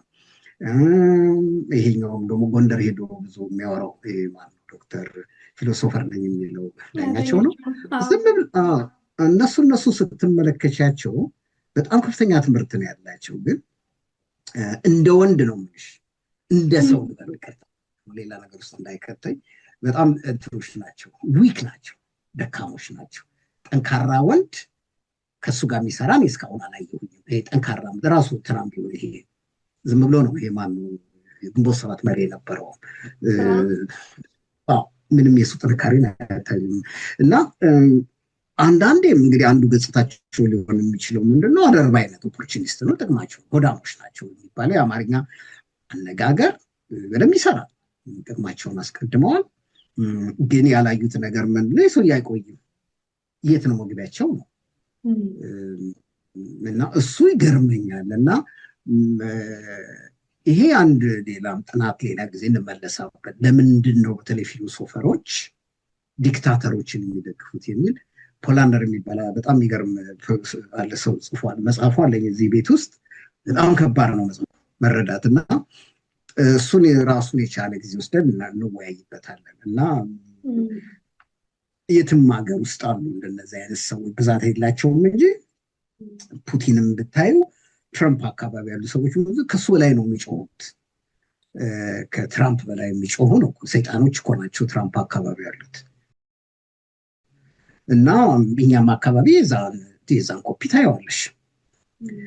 ግን ሰውየው የተናደ ጊዜ ግን አንድ ነገር የሚገርምሽ ነገር ቅድም ለጠየቅሽ ከባድ ጥያቄ ነው ዛሬ ጠየቅሽ። ዩሲ አንዳንድ ጊዜ ችግሩ ምን እንደው ታውቂያለሽ? በሳይንስ ያየሁት ቶክሲክ ትሪያንግል የሚባል አለ። ቶክሲክ ትሪያንግል ምንድን ነው? አብዮት ለውጦች በሚኖሩበት ጊዜ አንዳንድ ጊዜ ብቃት ያላቸው ሰዎች ተዘጋጅተው አይጠብቁም። እና ምን ጊዜ ለውጥ በሚኖርበት ጊዜ እኔ ብቃት አለኝ ብሎ ሮጥ እኔ ተማርኩ ነኝ ብሎ አንቺም ካለሽበት ሀገር ከኔዘርላንድ የሚሆን ከምንም ሮጠሽ አትገቢም። ምክንያቱም ስርዓት ያለሽ ሰው ነሽ። ቤተሰብ የሚገርም ቶክሲክ ትሪያንግል የሚለው ምንድን ነው? እነዚህ ዲስረፕቲቭ ሊደሮች በጣም ያልታቀደ ለውጥ ሲኖር አየሽ፣ እነዚህ እንግዲህ ዲስረፕቲቭ ሊደር ነው አንዱ። ሌላው ቨልነራብል ግሩፕስ የሚላለ ሶስተኛው ዲስረፕቲቭ ሊደርስ፣ ቨልነራብል ግሩፕስ እና ኮንዱሲቭ አትሞስፌር ይሉታል። ቆይቷል ማለት የተመቻቸ ሁኔታ ተፈጥሯል። አብይ በሚመጣበት ጊዜ ዝብርቅርቅ ያለበት ሰዓት ነው። የተመቻቸ ነው እንትኑ ኢንስቲትዩሽኑ የወያኔ እየተፍረከረከ ነበር። ሽማግሌዎቹም አልቻሉትም መቋቋም። እንደ ያኔ ከ27 ዓመት በፊት ቀድሞ እንደገቡት አልነበረም ጥንካሬያቸው። 30 ኪሎ ጨምረዋል። ስኳር አለ፣ ደም ግፊት እና ማሰብ አልቻሉም። እና ይህን ፕሬዲክት አላደረጉትም። ይሄ ሰውዬ እነዚህ ወጣቶቹ ማን ነው ለማ ምናምን ተአምር ሊሰሩ እንደመጡ ሊገባቸዋል። የአማራ መሪዎቹም እናተወዱ እንዱ ዝም ብሎ ነው የተጃጃሉት። እና ምንድነው ትልቁ ችግር? አሁን ኮንዱሲቭ እንትን አለ፣ የተደላደለ ሁኔታ ነበረ። እነዚህ ዲስረፕቲቭ ሊደር የሚሏቸው በእንግሊዝኛ አደገኛ መሪዎች፣ ልክ መንግስቱም እንደዛ ከሆነ አይናቸውን ምንድነው ቁልጭልጭ እያሉ ይጠብቃሉ። ሶስተኛው ምንድነው? እነዚህ ሰዎች ታርጌታቸው ቨልነራብል ግሩፕ ነው። ቨልነራብል የሚሏቸውን አቅም የሌላቸውን የሚጮሁትን ሰዎች ነው አጠገባቸው የሚያሰልፉት። እና መንግስቱ ላይ ይሄ በትክክል ይሄ ቲዎሪ ይሰራል። አየሽ፣ ራሱ ዲስረፕቲቭ ሊደር ነው። ባህሉን ጸረ ኢትዮጵያም ነው። ወደኋላም ብትሄጂ በጣም ችግር ያለበት ሰው ነው። ሁኔታው ለውጥ ጃንሆይ ይወድቃሉ ተብሎ ማን ያስበው? ይሄ ኮንዱሲቭ የሆነ የተመቻቸ ሁኔታዎች ነበሩ። ሶስተኛው ምንድነው?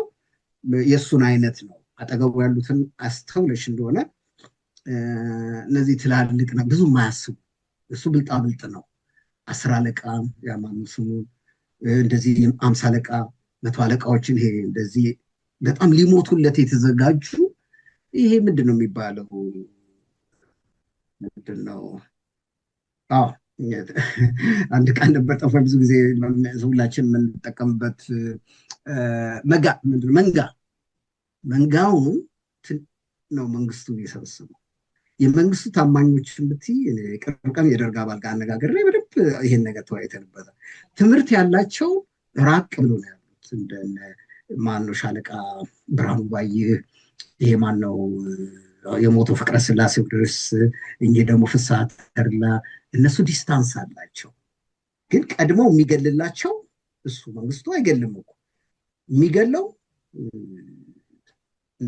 እነ ዳንኤል የሚባሉ የሚገለው ብዙ ጊዜ ሄድና ያንግደለ ሲሄዱ ይገላል።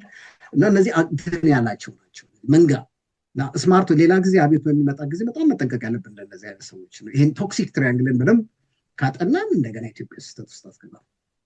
3 ተሳስተናል፣ 4ኛ እንደማንሳሳ ተስፋ እናደርጋለን።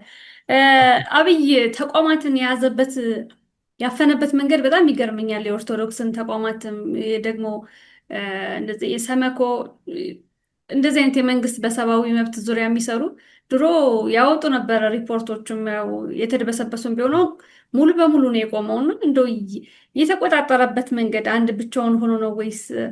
ይገርመኛል። እዚህ ጋር ምን አስተያየት አለ? እኔም ይገርመኛል። ያው ከአቶ ያሬድ ጋር ብዙ ተነጋግሬበታለሁ። አሁን እሱም ያው ለቆ ነው ያለው የተተካው ምንም አይልም። የሚገርም እና አቶ ዶክተር ዳንኤል አለ አይደለ ቦታው ላይ ዳንኤል የእንትኑ የኮሚሽነሩ የሰብአዊ መብቶች እና እነሱ አሁን ስልጣን ላይ ያለ ይመስለኛል። እና እሱ የመጀመሪያው ለምሳሌ የእንትኑን ደህና ነበር ሪፖርቱ የሻሸመኔው በተለይ እዛ ላይ ነው ያተኮረው። ከአጫሉ ሞት በኋላ የሞቱት ጥሩ እነሱ እዛ አካባቢ ጥሩ ሪፖርት ቀርቧል ነበር። ያው እየተሻሹ አንዴ ሲደልዙባቸው ኤትኒክ ቤዝድ አትበል ሲባል በአማርኛው ላይ ልክ እነሱ በሚማቻቸው መልክ ጻፈው። በእንግሊዝኛው ጋር ግን መጥቷል። ለምሳሌ ጄኖሳይድ አላለውም፣ አትሮሲቲ ክራይም ብሎታል። እና 46 ገጽ ነው አንብቤዋለሁ። እና ኢትወዝ ኦኬ ያልኩ ኢትዮጵያ ውስጥ ይሄንን መጽሐፍ ትንሽም ቢሆን ይንገዳገዱ ነበረ። አሁን አትሰሚም። ለምንድን ነው ጥያቄሽ አይደለ? ፍርሃት ነው። አሁን አብይ በጣም ጠንክሯል፣ በጣም ጨካኝ ነው። የመጨረሻው ጊዜ ሲሆን እንደዚህ ነው አምባገነኖች የሚያስፈሩሽ እና ቤትሽ ድረስ መጥተው እንገላለን ይላሉ። እና ትልቁ በኦርቶዶክስ ቤተክርስቲያን አመራሮች ምንድነው አይናገሩም እንጂ ዛቻ ደርሶባቸዋል። እና ሲስተማቲክ የሆነ አቢዩዝ ነው። እነሱ ባልጠበቁት መንገድ ነው የሚመጡት። አሁን እነዚህ እንትና አብይ ድሮ ምን ብሏል? የዚህን የኢትዮጵያን ጉዳይ በሚመለከት አሜሪካ መጥቶ በሳይንሳዊ መልክ ነው ይላል። ይገርመኝ ነበር። በሳይንሳዊ ወይ በትምህርት ጥቅስ በጣም ፕላንድ በሆነ ነው ልበለው የሚያደርገው እንቅስቃሴ እንዴት አድርጎ የኢትዮጵያን ኦርቶዶክስ ቤተክርስቲያን ዝናን እና ሉዓላዊነት ልበለው ልዕልና ልበለው እንዴት እንደሸረሸረው ታቂ ከስር የኦሮሞ ጳጳሶችን እያስገባ ሲኖዱ በሙሉ በቁጥር የዛኛው እዚህ ይበልጣል 60% ጳጳስ ይላል። እና በሙያ ሳይሆን በሜሪት ሳይሆን በክሬዴንሻል ሳይሆን ፖለቲካ ያደርገዋል። እና እንግዲህ መንፈሳዊ የሆኑ የኦሮሞ ኦርቶዶክስ አባላትን ሳበ ማለት ነው። የኛ ሰዎች ናቸው ገብተዋል ነው። እንግዲህ የሚቀጥለው ስቴጅ ምንድነው? እንዳለ ቋንቋ መለወጥ ነው። ሰበካውን በሚመለከት ያው ሁሉን ነገር እንትን የመለዋወጥ ነገር አይደለ። አማርኛ የሚባለውን ነገር ግዕዝን የሚባል ማጥፋት ነው። እንግዲህ የተማሩ ሰዎች ወጥተው ግዕዝ ኢዝ ዴድ ነው ያለው፣ ሞቷል ማለት እጅግ የሚያሳፍር ነገር ነው። ላቲን ኢዝ ዴድ ዴድ አይባልም። ምክንያቱም ስለ ጊዜው ጽሑፍ ያለው ታውቂያለሽ አይደለም? ምን ያህል እኔ 7 አርቲክሎች አሉ። ግዕዝ የተማረ ሰው በትምህርት ንቁ ነው። በትምህርት ቶሎ ትምህርት ይገባዋል። ለምንድን ነው? ሳይንቲፊክ ማብራሪያ ያለው ግዕዝ ለምን ለትምህርት ምንድነው ለስኩል ቤዝድ አውትካሞች በድሮም የምናውቀው ነገር ነው።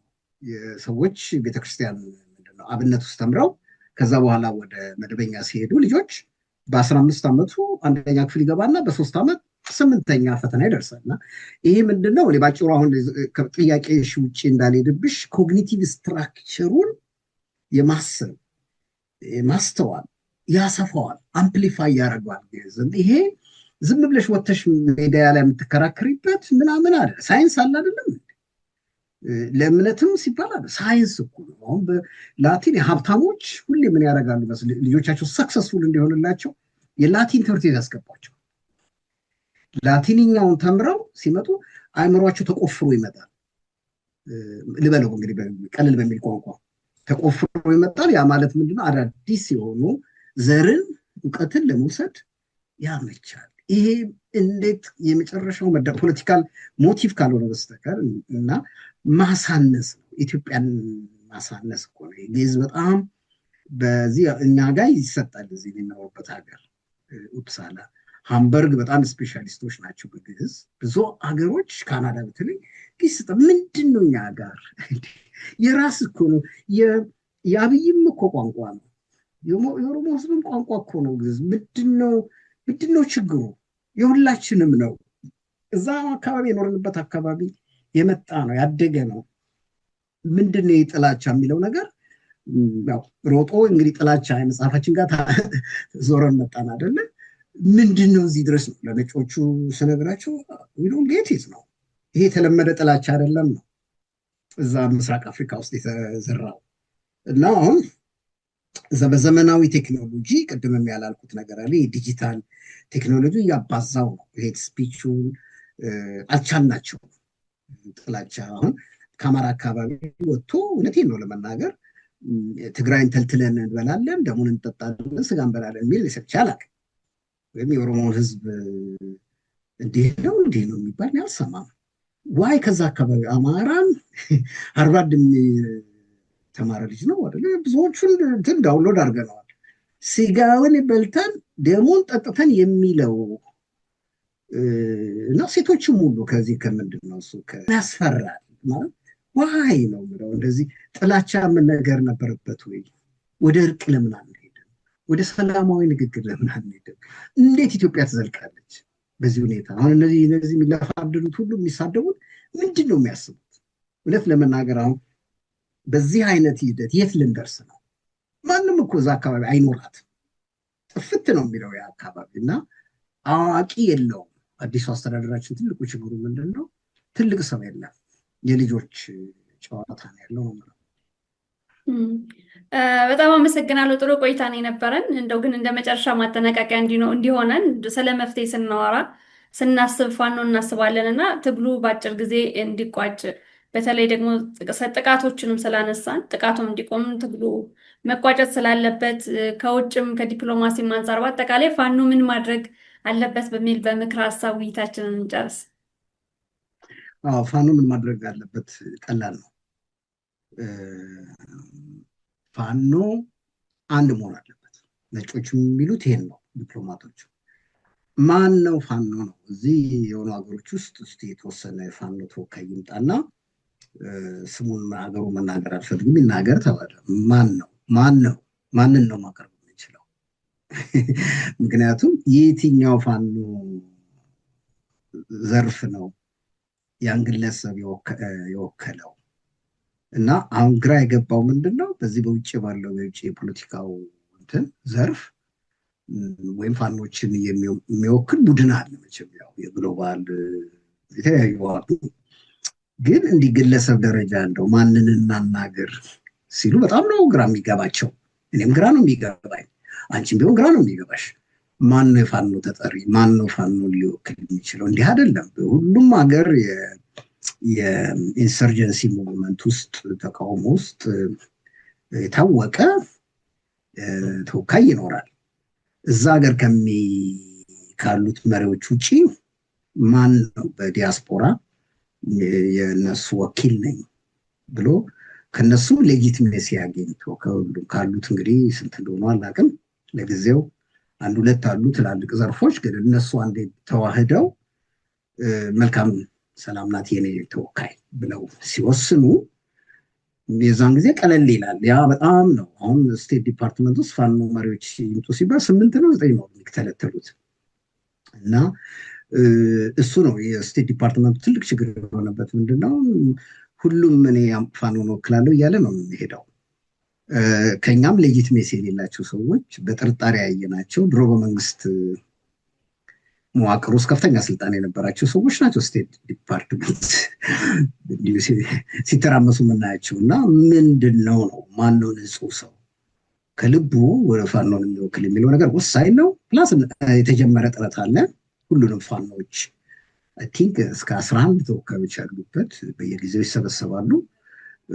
ያ መቋጠር አለበት። አሁን ጥሩ ነው እንደነገሩ ሰብሳቢው ጥሩ ጅምር ላይ ነን ያለ ነው። ግን ያው የተለያዩ የሚዲያው ደግሞ አለ። በተቻለ መጠን ምንድነው ሚዲያውን እንዴት ነው ማንሰማው ነው አሁን ትልቁ ችግር። ሚዲያው ነው የተቆጣጠረ ያለው። ይሄ እንደምታውቂው ነፍስ ያለው ሚዲያ የለም። የአማራ ሚዲያ ብለን እንደው ገንዘብም ኮንትሪቢዩት ለማድረግ እንድንችል አሁን አንቺ በግልሽ ነው የምትጨረጨሪው፣ ቀላል አይደለም እና ቤተሰብ አለ። ይህንን ሞር ወደ ድርጅታዊነት ቢደረግ ቢለወጥ እና ይሄ የአማራ ድምፅ ነው የተበዳዩ ድምፅ ነው ተብሎ ሊያድግ ይችላል፣ አፕግሬድ ማድረግ ይችላል። እዛ የግለሰብ ብቻ ይሆናል። ግለሰቦች ብዙ እየበዙ ነው የሚሰሩት። በቀልነት ይሰራሉ ብዙዎቹ፣ ግልጽ ነው። ግን የሚያተራምሰው የሚያተራምሰው ደግሞ አሉ እና ሚዲያው ወሳኝ ነው ለማለት ነው።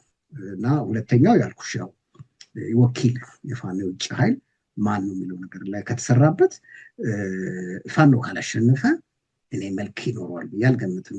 ግን ንግግር ሁልጊዜ ጥሩ ነው፣ መነጋገር ጥሩ ነው። ኔጎሽዬሽን ነሰሰሪ ኔጎሽዬሽን ማለት አይደለም። ለምሳሌ የተኩስ ማቆም ህዝቡ ይረስ፣ ተማሪዎችም ወደ ትምህርት ቤት ይሄዱ፣ ምንድነው መከላከያ ከአማራ ክልል ውስጥ ይወጣ። ለምሳሌ ይሄ ልንነጋገርበት የምንችል ነገር ነው። ፓውስ ይደረጋል። ከዛ ውጭ ግን የአማራ ህዝብ የስልጣን ተካፋይ እስካልሆነ ድረስ ከሌሎቹ ወንድመቶቹ ጋራ ከ80 ብሔረሰብ የተወከሉ ጋራ አማራ ያልቃል። እንዲያልቅ ነው ዲዛይኑ፣ ማስተር ዲዛይኑ የተሰራው። ይሄንን ህዝቡ መረዳት አለበት። ማጋነን አይደለም።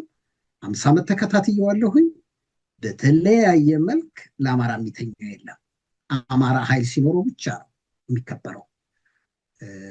እና ማንም ፊብል ማይንድድ የሆነ ሰው አቅም የሌለው ሰው እኮ ነው እየወጣ የሚያቀረሽበት ይህንን ህዝብ፣ ይህን ትልቅ ህዝብ። ግን ወንድሞቹ፣ ልጆቹ፣ አባቶቹ ጫካ ናቸው ያሉ፣ እየታገሉ እየደሙ ነው። እህቶቻችን ላይ የሚደርሰውን ግፍ እያየን ነው። የዛ ሁሉ ደግሞ ውጤት እግዚአብሔርም ደግሞ ባርኮልን ወደፊት እንደምንሄድ ነው። ምንም ሌላ ጥርጥር የለኝም። ትንሽ ስቃይ ያለ መሰቃየት አለብን እንግዲህ። በጣም አመሰግናለሁ። በጣም ጥሩ ቆይታ ነው የነበረን ፕሮፌሰር ግርማ ብርሃኑ። ስለነበረን ጊዜ ከልብ አመሰግናለሁ። ተመልካቾችም ጥሩ ቆይታ እንደነበራችሁ ተስፋ አደርጋለሁ። የጥላቻ ቅርስ መጽሐፍ በኮሜንት ቦክስ ላይ ፒን አደርገዋለሁ። መግዛት የምትፈልጉ ከዛ በሊንኩ መሰረት ማዘዝ ትችላላችሁ። ብታነቡት እኔ ቀድሞ ስለደረሰኝ እንድታነቡት መክራችኋለሁ። በጣም አመሰግናለሁ። በዚህ አጋጣሚ በጣም ጥሩ መጽሐፍ ነው። ለታሪክም የሚቀመጥ ነው። ወደፊት እንደ ታሪክም የምናየው የምንጠቀምበት መጽሐፍ ነው እና ብትገዙት ጥሩ ነው ብዬ አስባለሁ፣ መክራለሁ። በጣም አመሰግናለሁ ፕሮፌሰር። መልካም ምሽት። እሺ፣ በጣም አመሰግናለሁ ስለነበረን ጊዜ። ተመልካቾችም ስለተመለከታችሁን ከልብ እናመሰግናለን። ጤና ይስጥልኝ።